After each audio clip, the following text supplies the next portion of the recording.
ಅನ್ನಭಾಗ್ಯದು 5 ತಿಂಗಳಿಂದ ಬಂದಿಲ್ಲ ಹಣ, ಗೃಹಲಕ್ಷ್ಮಿದು 3 ತಿಂಗಳಿಂದ ಬಂದಿಲ್ಲ ಅನ್ನೋ. ಹಾಯ್ ಹಲೋ ನಮಸ್ತೆ, ವೆಲ್ಕಮ್ ಟು ಸಾಕ್ಷ್ಯ ಮೀಡಿಯಾ ಯೂಟ್ಯೂಬ್ ಚಾನಲ್.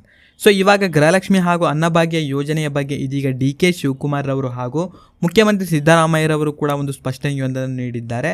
ಸೊ ಇದೀಗ ಒಂದು ರೀತಿಯ ಸಿಹಿ ಸುದ್ದಿ ಅಂತಲೇ ಹೇಳ್ಬೋದು. ಸೊ ಇದರ ಬಗ್ಗೆ ಕಂಪ್ಲೀಟ್ ಆಗಿರುವಂಥ ಒಂದು ಮಾಹಿತಿ ಒಂದು ವಿಡಿಯೋದಲ್ಲಿ ಸಿಗುತ್ತೆ. ಸೊ ವಿಡಿಯೋನ ನೀವು ಸ್ಕಿಪ್ ಮಾಡದಂತೆ ಪೂರ್ತಿಯಾಗಿ ನೋಡಿದರೆ ಮಾತ್ರ ವಿಡಿಯೋ ಅರ್ಥ ಆಗುತ್ತೆ. ಸೊ ಪೂರ್ತಿಯಾಗಿ ವಿಡಿಯೋನ ನೋಡಿರಿ. ಚಾನಲ್ನ ಇನ್ನೂ ಕೂಡ ಸಬ್ಸ್ಕ್ರೈಬ್ ಮಾಡ್ಕೊಳ್ಳಿಲ್ಲ ಅಂತಂದರೆ ಇವಾಗಲೇ ಸಬ್ಸ್ಕ್ರೈಬ್ ಮಾಡ್ಕೊಳ್ಳಿ. ಜೊತೆಗೆ ಈ ಒಂದು ವಿಡಿಯೋನ ನೀವು ಲೈಕ್ ಮಾಡಿರಿ, ಯಾಕಂತಂದರೆ ನಿಮ್ಮಿಂದ ಒಂದು ಲೈಕನ್ನು ಎಕ್ಸ್ಪೆಕ್ಟ್ ಮಾಡ್ತಾ ಇರೋದು. ಸೊ ಬನ್ನಿ ವಿಡಿಯೋನ ಶುರು ಮಾಡುವ. ಕಾಂಗ್ರೆಸ್ನ 5 ಗ್ಯಾರಂಟಿ ಯೋಜನೆಗಳಲ್ಲಿ ಗೃಹಲಕ್ಷ್ಮಿ ಹಾಗೂ ಅನ್ನಭಾಗ್ಯ ಯೋಜನೆಯು ಕೂಡ ಒಂದು. ಇನ್ನು ಗೃಹಲಕ್ಷ್ಮಿ ಯೋಜನೆಯ ಮೂಲಕ ಮನೆಯ ಯಜಮಾನಿಗೆ ಪ್ರತಿ ತಿಂಗಳು ಇಲ್ಲಿ 2,000 ರೂಪಾಯಿಗಳು ಸಿಗ್ತಾ ಹೋಗುತ್ತೆ. ಆ್ಯಂಡ್ ಇನ್ನು ಅನ್ನಭಾಗ್ಯ ಯೋಜನೆಯ ಮೂಲಕ ಮನೆಯ ಪ್ರತಿ ಸದಸ್ಯರಿಗೆ ಇಲ್ಲಿ 10 kg ಅಕ್ಕಿಯನ್ನು ನೀಡಲಾಗ್ತಾ ಇತ್ತು. ಆ್ಯಂಡ್ ಇನ್ನು 10 kg ಅಕ್ಕಿಯನ್ನು ನೀಡಲಿಕ್ಕೆ ಆಗಲಿಲ್ಲ. ಸೊ ಇದರಿಂದಾಗಿ ಪ್ರತಿ ಸದಸ್ಯರಿಗೂ ಕೂಡ ಇಲ್ಲಿ 170 ರೂಪಾಯಿ ಇಲ್ಲಿ ಪ್ರತಿ ತಿಂಗಳು ಇಲ್ಲಿ ನೀಡಲಾಗ್ತಾ ಇತ್ತು. ಆ್ಯಂಡ್ ಈ ಒಂದು ಹಣ ಇದೀಗ ಜಮಾ ಆಗ್ತಾ ಇಲ್ಲ. ಸೊ ಇನ್ಮುಂದೆ ಇದೀಗ ಈ ಒಂದು ಯೋಜನೆಗಳು ಕ್ಯಾನ್ಸಲ್ ಆಗಲಿದೆ ಅಂತ ಕೆಲವೊಂದು ಕಡೆ ಈ ಒಂದು ನ್ಯೂಸ್ ಇದೀಗ ಎಲ್ಲ ಕಡೆ ಸ್ಪ್ರೆಡ್ ಆಗ್ತಾ ಇತ್ತು. ಆ್ಯಂಡ್ ಇದರ ಬಗ್ಗೆ ಇದೀಗ DK ಶಿವಕುಮಾರ್ ಹಾಗೂ ಮುಖ್ಯಮಂತ್ರಿ ಸಿದ್ದರಾಮಯ್ಯರವರು ಕೂಡ ಒಂದು ಸ್ಪಷ್ಟನೆಯೊಂದನ್ನು ಇದೀಗ ನೀಡಿದ್ದಾರೆ.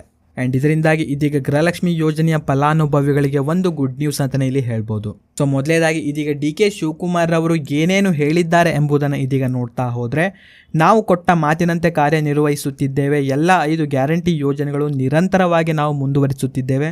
ಯಾವುದೇ ಕಾರಣಕ್ಕೂ ಈ ಒಂದು ಯೋಜನೆಗಳನ್ನು ನಾವು ಕ್ಯಾನ್ಸಲ್ ಮಾಡೋದಿಲ್ಲ. ಸೊ ಎಲ್ಲ ಫಲಾನುಭವಿಗಳಿಗೆ ನಾವು ಈ ಒಂದು ಪ್ರಯೋಜನವನ್ನು ನೀಡ್ತಾ ಇದ್ದೇವೆ ಅಂತ DCM DK ಶಿವಕುಮಾರ್ ಅವರು ಈ ಒಂದು ಮಾಹಿತಿಯೊಂದನ್ನು ಇದೀಗ ನೀಡಿದ್ದಾರೆ. ಮಾಧ್ಯಮದವರ ಪ್ರಶ್ನೆಗೆ ಉತ್ತರಿಸಿದ ಅವರು ಈ ಬಗ್ಗೆ ಮಾತನಾಡಿ, ಹಣ ಹಾಗೂ ಅಕ್ಕಿಯ ವಿತರಣೆ ವಿಳಂಬ ಆಗಿದ್ದರೂ ಇದು ಶೀಘ್ರದಲ್ಲಿಯೇ ಪರಿಹಾರಗೊಳ್ಳಲಿದೆ.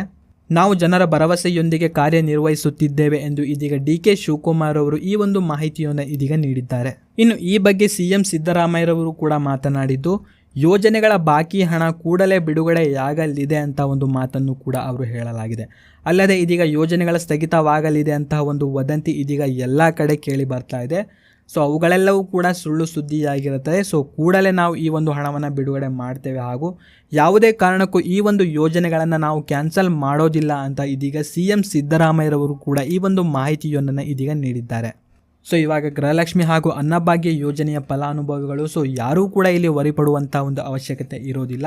ಸೊ ನಿಮ್ಮ ಒಂದು ಬಾಕಿ ಎಲ್ಲ ಕಂತುಗಳು ಇದೀಗ ನಿಮ್ಮ ಒಂದು ಖಾತೆಗೆ ಕೆಲವೇ ದಿನಗಳಲ್ಲಿ ಈ ಒಂದು ಹಣವು ಕೂಡ ಜಮಾ ಆಗಲಿದೆ. ಆ್ಯಂಡ್ ಇದರ ಬಗ್ಗೆ ನಿಮ್ಮ ಒಂದು ಅನಿಸಿಕೆ ಹಾಗೂ ಅಭಿಪ್ರಾಯ ಏನೆಂಬುದನ್ನು ಪ್ರತಿಯೊಬ್ಬರು ಕೂಡ ಕಾಮೆಂಟಲ್ಲಿ ತಪ್ಪದೆ ಕಾಮೆಂಟ್ ಮಾಡಿ ಹಾಗೂ ನಿಮ್ಮ ಒಂದು ಜಿಲ್ಲೆ ಯಾವುದು ಎಂಬುದನ್ನು ಕೂಡ ಪ್ರತಿಯೊಬ್ಬರು ಕಾಮೆಂಟಲ್ಲಿ ತಪ್ಪದೆ ಕಾಮೆಂಟ್ ಮಾಡಿ ತಿಳಿಸಿ. ಆ್ಯಂಡ್ ಈ ಒಂದು ವಿಡಿಯೋನ ಲೈಕ್ ಮಾಡಿರಿ. ಚಾನಲ್ನ ಇನ್ನೂ ಕೂಡ ಸಬ್ಸ್ಕ್ರೈಬ್ ಮಾಡದೆ ನೋಡ್ತಾ ಇದ್ದರೆ ಕೂಡಲೇ ಸಬ್ಸ್ಕ್ರೈಬ್ ಮಾಡ್ಕೊಳ್ಳಿ ಹಾಗೂ ಈ ಒಂದು ವಿಡಿಯೋನ ನೀವು ನೋಡಿದ್ದಕ್ಕೆ ಧನ್ಯವಾದಗಳು.